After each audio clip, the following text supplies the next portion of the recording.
England, absolutely outstanding, deserved semi-finalists. What about Josh Buttler last night? What about Adil Rashid's wrong-uns? What about Chris Jordan's hat-trick? It's all to come thanks to these guys.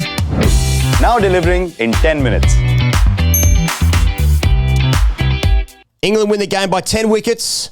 62 balls remaining. They chased the USA's 115. It was a massacre in every sense of the word, Pezza. England got the job done. They're into the semi-finals. Cannot be usurped.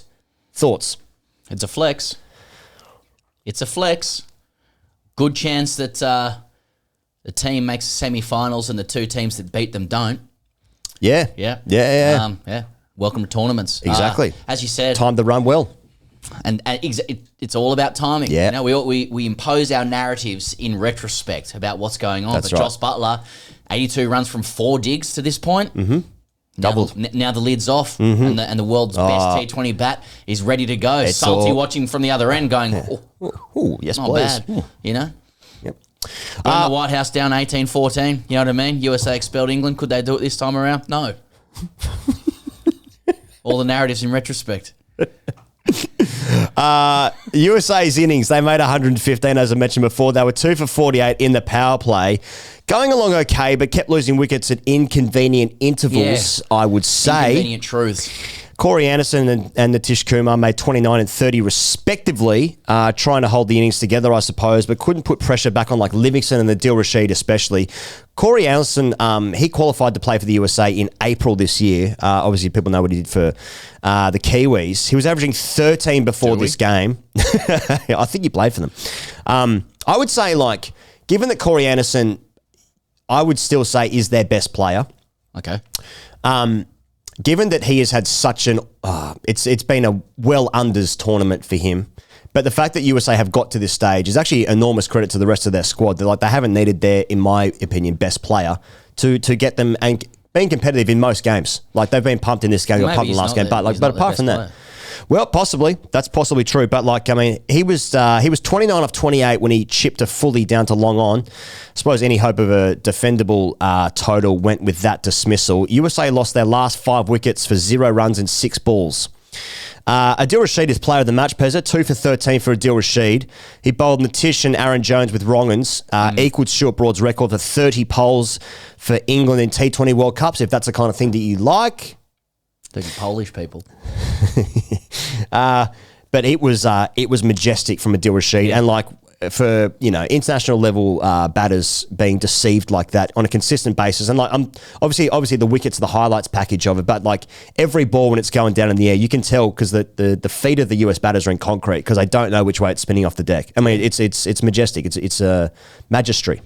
Yeah, and right time for Adil Rashid's form to pick up as well. I mean, I feel like the last couple of years Adil Rashid's been slightly unders, which is a compliment to how high his ceiling is, but he's back. When he's landing that wrong as well, in the phase that he bowls in, it causes bulk problems. And again, because of the nature of his art, like Zampa, we don't see a lot of him in the IPL because India has a whole bunch of local guys who can do the job. But he's of the highest quality spinner. If you're England, you're licking your chops here. Absolutely. They're just in fantastic shape, and I can actually see the pain in your eyes when you're talking, and you look like you've been crying. I have been. Yeah. It's been in the shower, just wringing my eyes out. It is an interesting one where like we take as read that the IPL is the highest standard of domestic T20 cricket, right?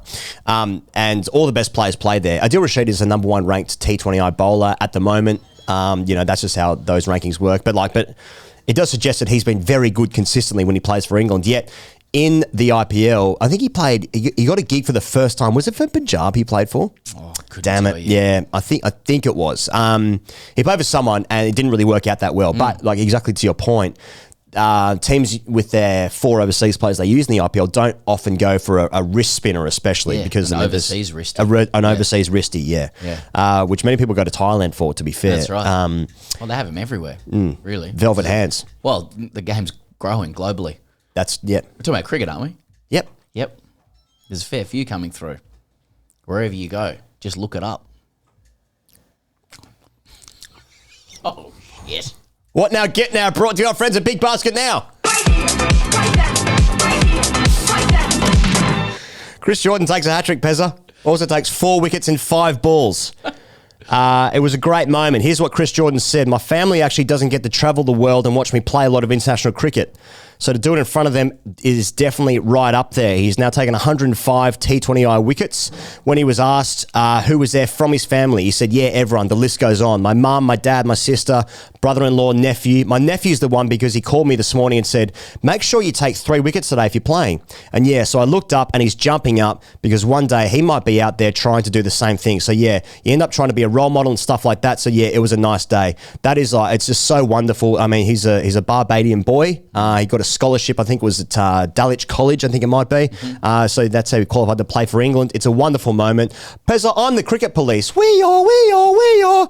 Just call your celebration dismissing numbers 9, 10, 11 of the US, okay? Now, our boy Pat Cummins takes a hat-trick. He says, I must remember that when he's on a hat-trick the over before, you know?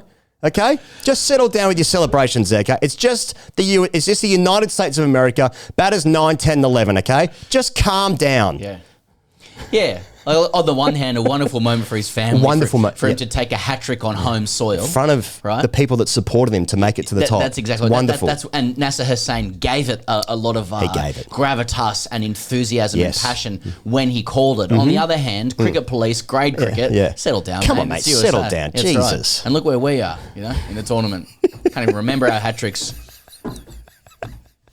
Well done, Chris Jordan. Well done, Chris Jordan. It was a nice moment. He finished with figures of 4 for 10. Figures. Yeah. As they all do. Hidden Figures was a good movie. Look that one up. All right, next thing, Buttler goes big. Pezza. England needed to chase the runs in 18.4 overs or less to go ahead of South Africa's net run rate. It's a very normal and accessible sport. Yeah. It was a slow start for Joss, who was... Strange decision that they want to finish top of the group because they have to play Australia. Well, we'll see what happens. Buttler was 6 off 11, I think it was, but then got to 50 off 32 balls. His last 6 balls, I think he must have scored 30-something runs. He smashed the solar panel on the roof of the stadium off Netravarka's first ball. That was exciting. Well, that's a bit of it's a fuck you to Australia as well, by the way. Yeah, I know, Fuck, it's been a rough 24 hours for the Aussies. Drive-by on Cummins there. couple of hat-tricks. Take that, solar panels. Yeah. Harmeet Singh's second over was an absolute destruction. He hit 5 sixes off that over, the 9th of the innings. England were right on the brink of reaching the semis there. It was a clinic from Buttler, as you mentioned earlier. Pezza, 83 off 38, 7 sixes, 6 fours. Phil Salt the other end, just ticking it over, 25 of 21. What do you need to do? No, I don't think there was a single review for an LBW. There wasn't a drop catch. It was on a relative, chasing 117 in 9.4 overs. It wasn't that kind of deck.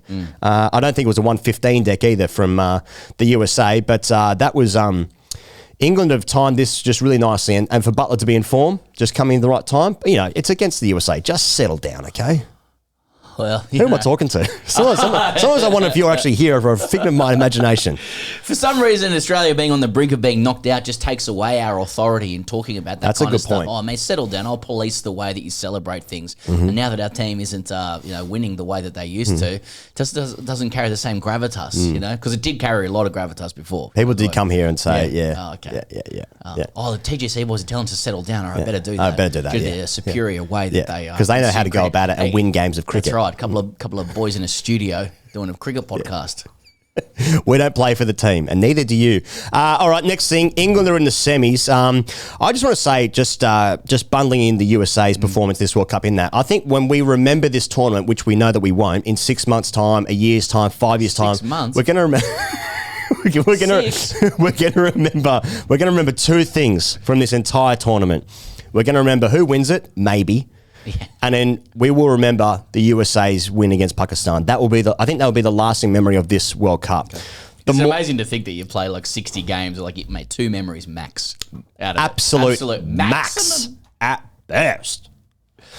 Pezza, the more I watch T20 cricket, especially internationally, the more I'm being genuine now, the more and sincere, the more I do believe that this format is the way to make cricket a truly global sport. It's already more global than lots of other sports, but to get it into Uganda, Papua New Guinea, Nepal, Namibia, Canada, next time that all these teams make their next World Cup, they're all going to be aiming for their USA moment, right? Yep. And USA have been fantastic in their games. They were ultra competitive, especially games in the US.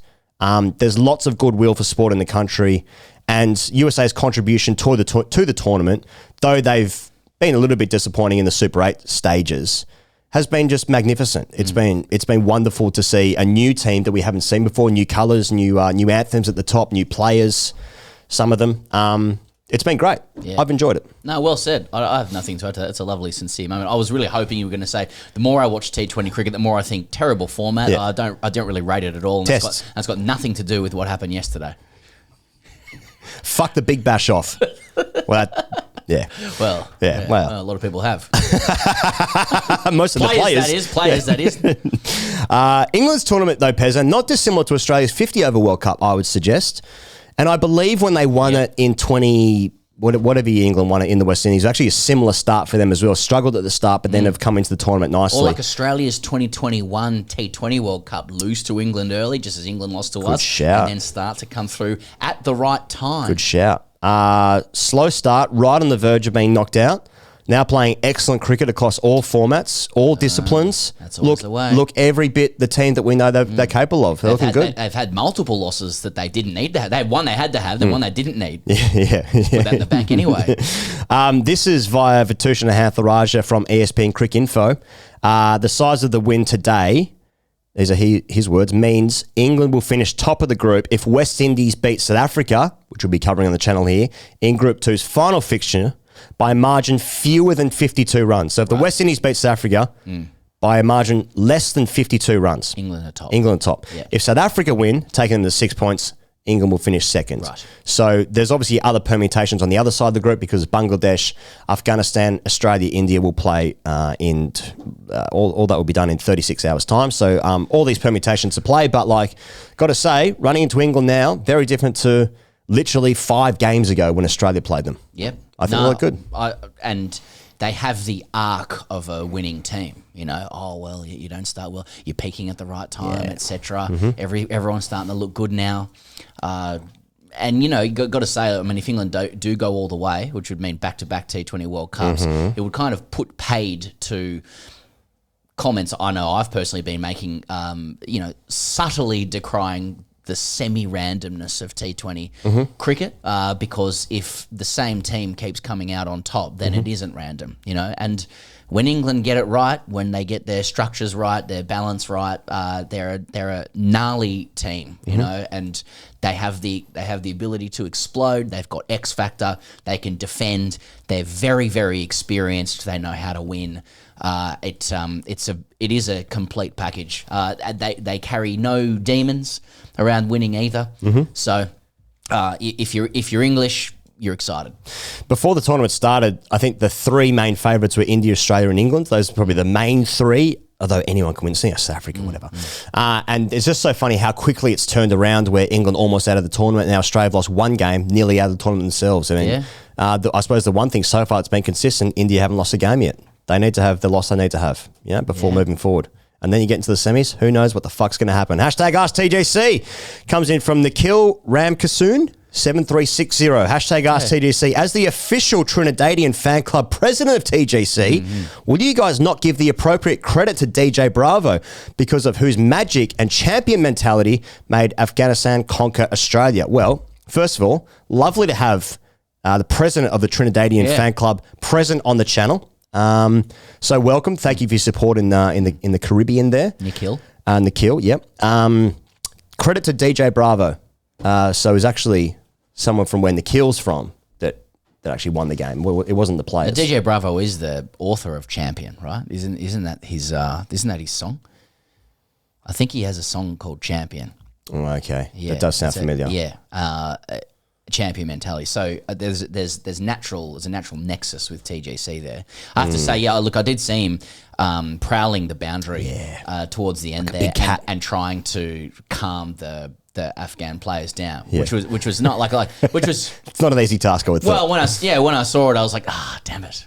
Yeah, that's the correct way to be as well. So it is a good. I got no qualms with DJ Bravo and Champion. If the boys start wearing a bit of Sextillion 3000 or whatever, Marlon Samuel's cologne was that he was spruiking for a bit. I love that you remember the cologne easily, but just that the name Marlon Samuels is really well known. Yeah. Who is that? The Sextillion 3000.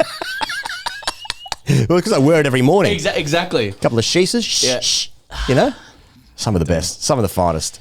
DJ Bravo was part of it. I like it. I like the Afghanistan like backroom staff. Jonathan Trott as well. Trott. It's a nice face. Like it's a good presence. DJ Bravo. It's got a lot of calmness around there. I like it. Yeah. All right. Well done, England. On roll the semi-finals. On roll the next game is starting in literally 5 minutes ago. So please do join us on the channel for that one. It's a big game. Couple of big games coming up. There's 3 enormous games, then the semis and the final. All to play for. See you guys on the channel in 8 seconds. Bye.